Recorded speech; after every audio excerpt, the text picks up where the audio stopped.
Balake. Where is Balake at? My name's Blake. Do you want to go to war, Balake? I'm for real. Ron. Ron is back, everyone. Welcome back for more SPTV, where every day's a great day. Not to be in a cult. You done? You know who done messed up this time? Danny Masterson's attorneys have done messed up again. Guys, will it ever stop? Will it ever stop? I got to give big credit to James Queally at the LA Times for working on this story. Everyone's attention is on Danny Masterson's appeal and the fact that it's been over a year and his team hasn't even filed its appeal yet. But very few people actually paying attention to the filings in the record, the non-appeal record. And James Queally had been working on this story for some time now, and I was aware of that. And because the only reason I had any idea that the Danny Masterson prosecutors were asking for sanctions against Danny Masterson's attorneys for harassing members of the jury, because the only reason I had any knowledge of this is because I knew James was working on the story, I didn't do a video about it, just out of some professional courtesy for a journalist in the mainstream media who's actually doing some good work on Scientology and Danny Masterson. But I'll tell you what, let's put a pin in that. Let's put a pin in that. Let's circle back. We'll come back to that in a moment. Let's just start out by seeing what James has reported on this. So here we go. Okay, judge troubled by Danny Masterson's attorneys tracking down jurors after rape trial. Yes, indeed. Attorneys, I'm going to zoom in on this a bit more.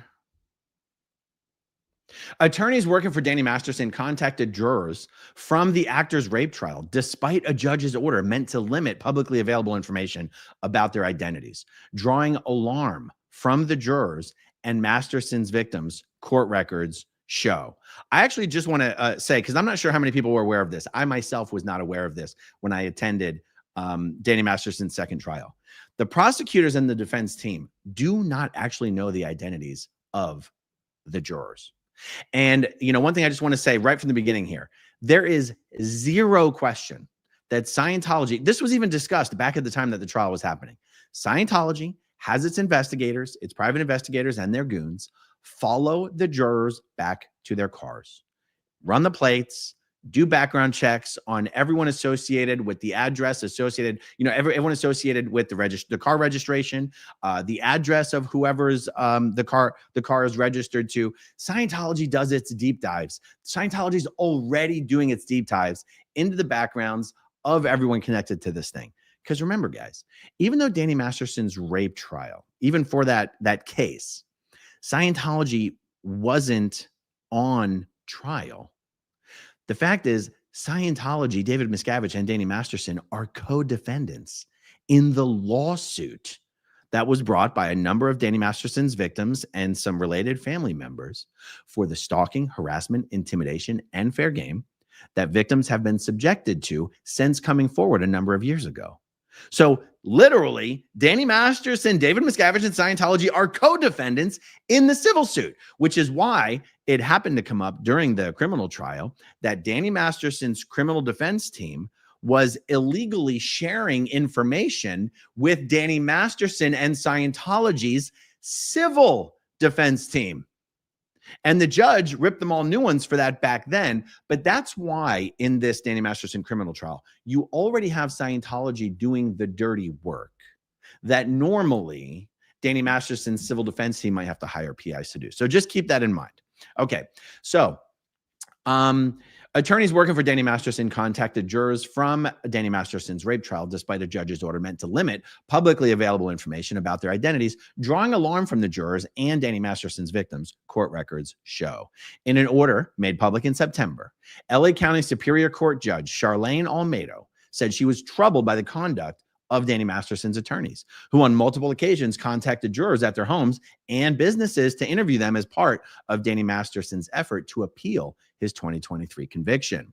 The former star of the sitcom That 70s Show, Danny Masterson, is serving a sentence of 30 years to life in state prison for sexually assaulting 3 fellow members of Scientology in the early 2000s. One of Danny Masterson's lawyers, Shawn Holley, said that 3 jurors had agreed to meet voluntarily. She said nothing harassing or improper had occurred, and all 3 jurors volunteered their cell phone numbers when contacted. Before we continue, I'm going to read you one of the emails that was actually sent by one of the jurors directly to the judge herself, Judge Charlene Olmedo. It says, subject, Danny Masterson, confidential juror information leaked. Good morning, Judge Olmedo. My name is blank. I was alternate juror number 8 on the second Danny Masterson trial. At 2 p.m. Sunday, September 15th, 2024, I was contacted at my home by a representative of Danny Masterson's legal team. I was doing yard work in my front yard when a car pulled up, parked, and a woman got out and approached me. She asked if I was blank. I said yes.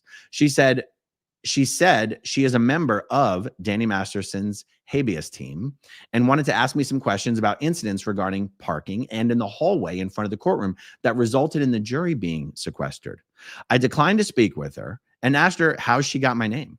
She said she got it from another juror and said, so you declined to participate? I told her I was declining and that I would be letting the juror know of this because juror information is confidential and there should be no contact with me by Mr. Masterson's legal team. She held up a hand and started backing away and said, okay, thank you, and returned to her car and drove away. So I wanted to bring to your attention that a juror has given Mr. Masterson's, that a juror has given Mr. Masterson's legal team my name and phone number without my permission. And as a result, I was contacted in person by a member of Mr. Masterson's legal team at my home on a Sunday afternoon. That is crazy. Okay. Okay. And then, so the following is actually the order that Judge Charlene Olmedo issued on September 17th regarding the jurors being contacted. Never mind the fact that it's already confidential information. It's already highly inappropriate, unethical behavior. But I guess this is where Shawn Holley and her crew seem to disagree with the judge on this. Okay, the judge says, since the discharge of the jury, I have been contacted by several jurors who have informed me of unwanted contact at their homes or work by members of the defense team, and to inquire how the defense team obtained their identifying information.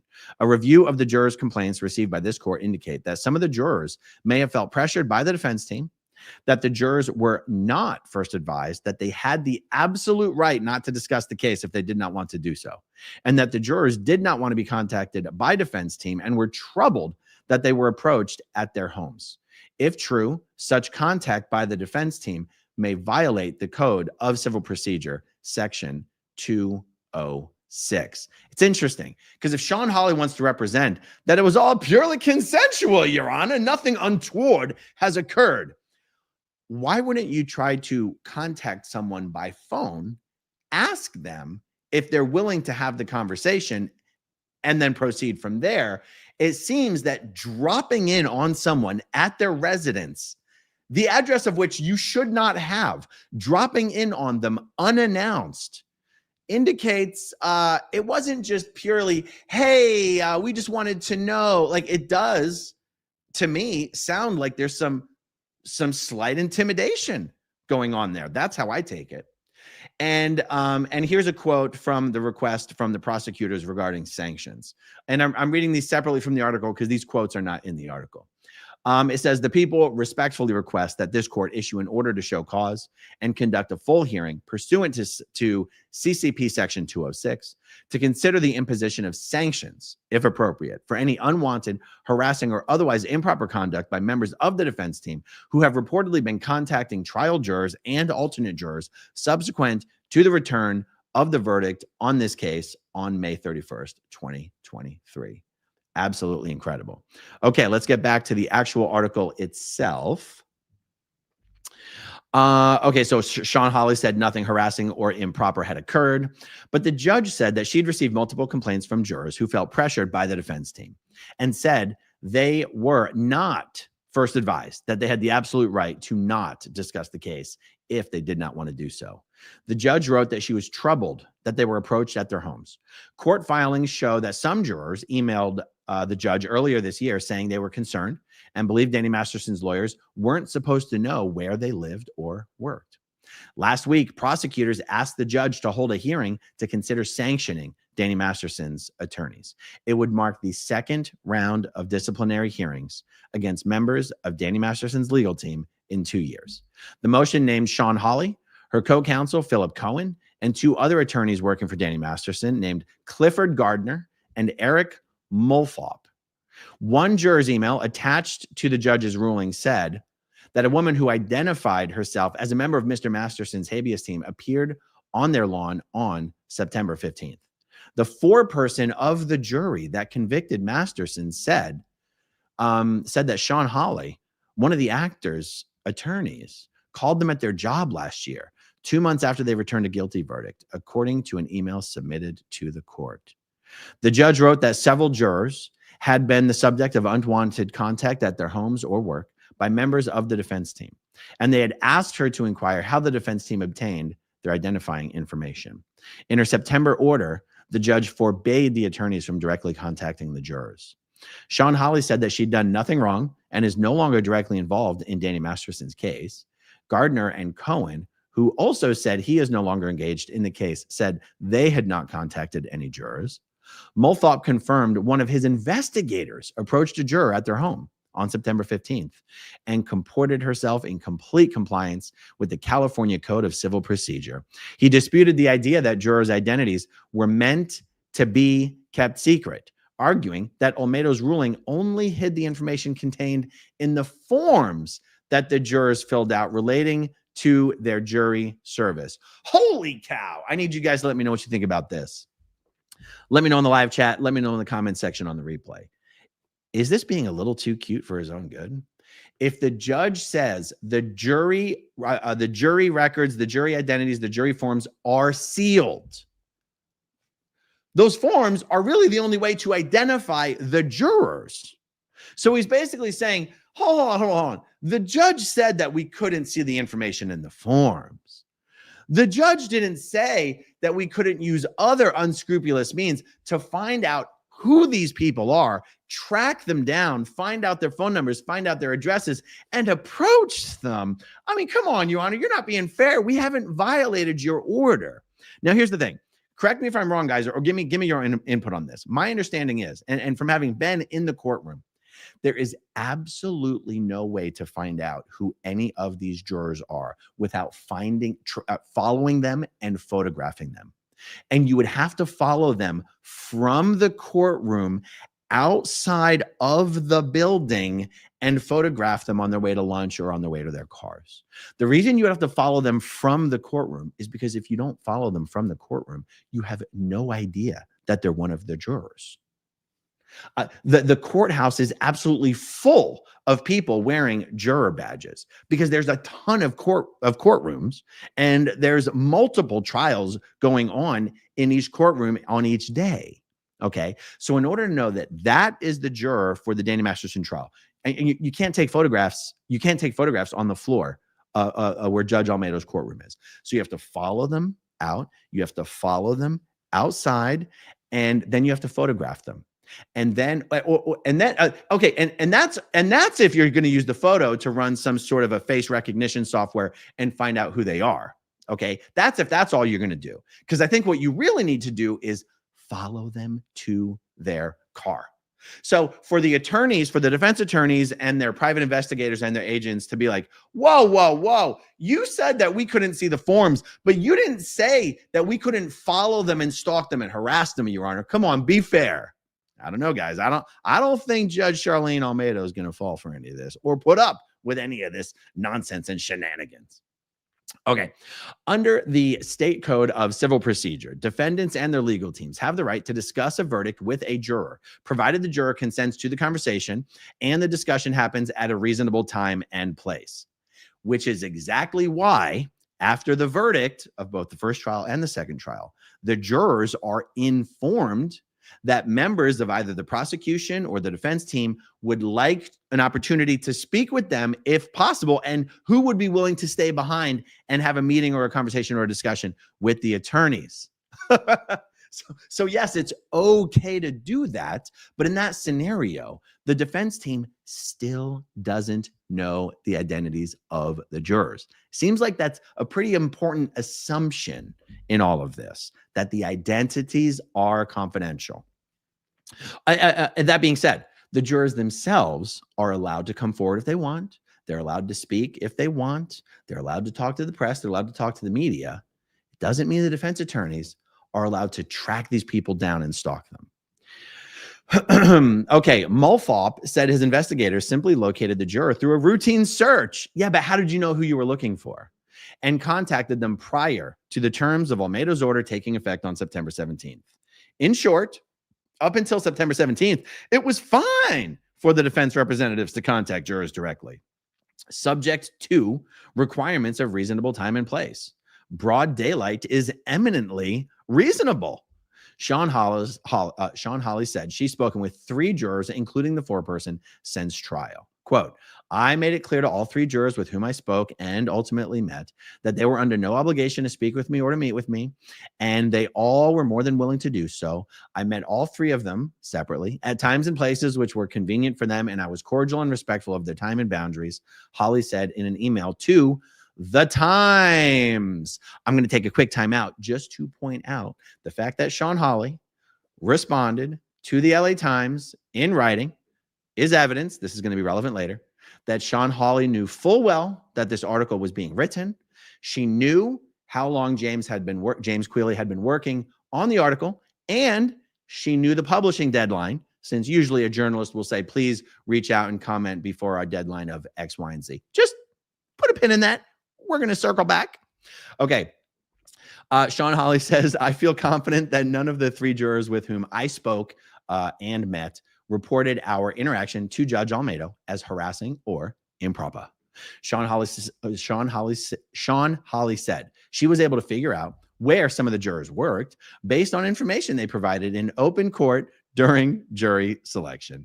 Details that would not have been covered by Charlene Olmedo's sealing order.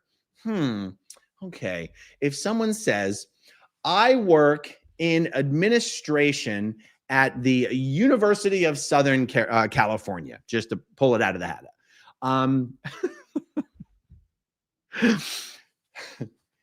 You would still have to know who you were looking for. This whole thing is absolutely crazy. Okay. Danny Masterson's case has been marked by repeated allegations of attorney misconduct and outside interference. Last June, the judge sanctioned 2 of Danny Masterson's former lawyers, Thomas Mesereau and Sharon Applebaum, for improperly sharing discovery from the trial with the Church of Scientology. News of the sharing of the materials, which included private conversations between Danny Masterson's victims and police, as well as Danny Masterson's victims' home addresses, drew panic from the women at the center of the case, who have accused Scientology of a years-long campaign of harassment in a civil lawsuit. The Scientology has denied all wrongdoing in that case. Earlier this year, the LA Times reported on allegations that Scientology attempted to derail the case against Danny Masterson by harassing law enforcement officials involved in his criminal trial. A break-in was reported at the home of the lead prosecutor, Deputy District Attorney Reinhold Mueller, who also claimed he was harassed and nearly run off the road in the lead-up to the trial, according to a civil lawsuit, police reports, and a video reviewed by the LA Times. LAPD detectives assigned to the case also claimed they'd been followed and harassed by Scientology agents, according to a 2023 interview with former LAPD Chief Michael Moore. But an LAPD investigation failed to substantiate those claims, Moore said at the time. The church has said there is 0 evidence to support such claims and previously accused law enforcement of having a bias against the religion. Holy shit. Anyone who's been watching all of the Scientology protesters in LA over the last couple years would have a slightly different opinion about whether the LAPD has a bias against Scientology or a bias for Scientology. Okay. Neither Judge Charlene Olmedo's order nor the prosecution's sanction motion mentioned Scientology in relation to the incidents with the jurors. which is interesting. And I wouldn't expect those official statements to speculate about Scientology's involvement. I, however, do make such speculations because to me, they're not speculations. It is factual knowledge. Scientology, this is standard operating procedure for Scientology. And since Danny Masterson's defense team was colluding with Danny Masterson's and Scientology's civil defense team, why would Shawn Holley and her team and the other attorneys' teams bother doing any of the dirty legwork that they would have already known Scientology was already doing? That's my case, and that's my story, and I'm sticking to it. Okay. Quote from Scientology: "There's not a scintilla of evidence supporting the scandalous allegations that Scientology harassed the accusers. Every single instance of supposed harassment by Scientology is false." Spokesman Corinne Powell wrote in an email to the Times, "We have information from the DA's office, the city attorney's office, and the LAPD confirming that Scientology was not investigated or even a suspect with respect to any of the incidents alleged by the accusers." Guys, when you have a respected, dignified, responsible district attorney, deputy district attorney like Reinhold Mueller, publicly talking about being intimidated and followed and nearly run off the road and having his house broken into, when you have him publicly attributing these things to Scientology, that is a huge, huge deal. And, well, I'll save that for later. Okay. John Kucera, an attorney representing Danny Masterson's victims, said the women were gravely concerned to learn of the Masterson legal team's unwanted attempts to contact jurors at their homes. Okay. That's James Queally. Good job, James. Very, very nice. So, okay. The thing I mentioned in the beginning of the video that said, oh, let's put a pin in it and let's circle back on that.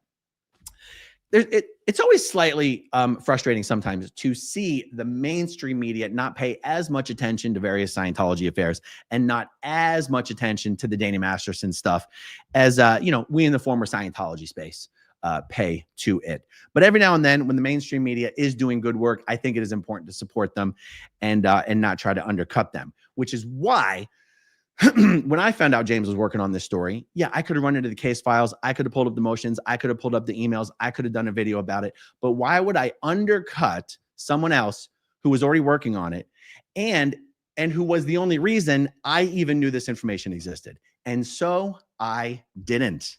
However, this morning, after James had been working on this story for quite some time, what had actually happened was over on the Underground Bunker blog, Tony Ortega outscooped James Queally by taking the information James Queally was going to publish and publishing it hours before James could, so that Tony could take credit for the scoop. Now, here's why I'm even mentioning this. No one complains more about the LA Times not writing about Scientology than Tony Ortega. And yet the moment he finds out they are writing something about Scientology and Danny Masterson, instead of getting ready to give them an applause, he undercuts them and helps to hurt them. Now, here's the other reason I'm mentioning this. I checked into this. Word on the street is the source of the leak of this information to Tony was Shawn Holley herself. Danny Masterson's defense team so pissed off that the LA Times was working on this story that as a big FU to the LA Times, they're like, well, we knew someone who will publish this just to say FU to the LA Times. So I'm just calling this out mainly because one person who cries the most about me stealing their stories is Tony Ortega. Now, when I do a video about a blog post that Tony Ortega does, that's not stealing a story. He wrote the story. I do a video about his story and I give his blog credit. But no one cries about that more than Tony Ortega. And no one cries more about the LA Times not writing about Scientology than Tony Ortega. So the moment the LA Times is doing some really good work, Tony takes info from Danny Masterson's fucking defense attorneys and uses it to outscoop the LA Times just so he can forever more claim that he broke the news. But really, it was just a fuck you to James Queally at the LA Times. And he did it at the behest of Danny Masterson's legal team. And so I'm calling it out because it's bullshit behavior. It's bullshit behavior. Okay? All right. That's all I got to say about that. Now, there is a woman named Holly Baird, who's sort of a PR crisis person, and she is Shawn Holley's PR person. And not that she directly works for her, but she's the person that she uses. I thought it was amazing to see Shawn Holley's agent throwing shade at Charlene Olmedo today. Not a good move. Here's where that occurred. It occurred on Twitter, and it occurred in response to James Queally's article. So let's take a look at this. Here we have James Queally on Twitter. This is his publishing the article. And boom, Holly Baird. Holly Baird, who works for Shawn Holley herself, throws shade at Charlene Olmedo, although clumsily, I might add. And she's quoting from James Queally's article. Under the State Code of Civil Procedure, defendants and their legal teams have the right to discuss a verdict with a juror, provided the juror consents to the conversation and the discussion happens at a reasonable time and place.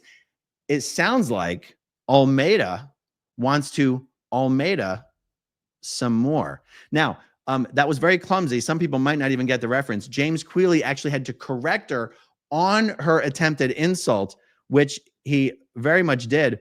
He goes, for the sake of the pun, accuracy, I believe this term you were searching for was Olmedo. So first of all, Holly Baird doesn't even get the judge's name right. The judge's last name is Olmedo. So the pun would be, it sounds like Olmedo wants to Olmedo some more.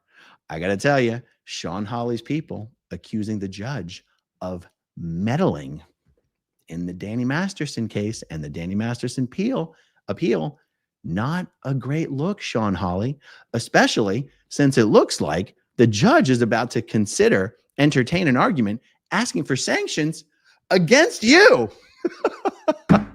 I cannot wait to see how this turns out. Okay, just a few starred comments here, and we'll wrap this one up. Abuela, SP supporter, I love it. Member for 8 months. Thank you so much. Still here, still support you. Thank you, Abuela, SP supporter. That's awesome. Dave Owens, Church of Scientology behaving badly. I'm shocked. Shocked. Clutches pearls. Xenu Golf Club. 8 great months of content. Happy to be a member. Thank you for being here for 8 months as a member of Xenu Golf Club. And literally no one, George Massey, sent you an email that will blow your mind. I saw it and I am going to use it. Thank you for that, George. I really appreciate it. All right, guys, much more to come, even later this evening, not just later this week, more to come later this evening. Stay tuned. Thank you for hanging out with me. Thank you, as always, to everyone who watches until the very end, and I'll talk to you soon. Okay, if you want to see my rock and roll songs, click right on this guitar. And if you want to see a different one of my videos,